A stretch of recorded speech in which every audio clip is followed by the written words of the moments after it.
இந்த ஜெபம் என்கிறது தேவனுடைய மகிமையை வாஞ்சிப்பது. ஜெபம்னா என்னதுங்க? தேவனுடைய பிரசன்னத்தை, தேவனுடைய மகிமையை வாஞ்சிப்பது.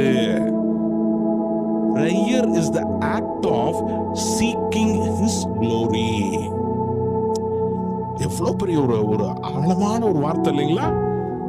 Prayer is the act of seeking His glory. அவருடைய மகிமையை நாடுவதுதான் ஜெபம். அவருடைய பிரசன்னம் தான், அந்த பிரசன்னத்தை தேடுவதுதான் ஜெபம். இரண்டாவதாக நான் சொல்றேன், இந்த பிரேயருக்கு உண்டான இன்னொரு அர்த்தம், என்னுடைய ஆத்துமாவில் இருக்கிற விருப்பம், ஆசை, அதுவும் என்னுடைய உணர்வுகளை தகன பலியாக தேவனிடத்துல செலுத்துவது ஜெபம்.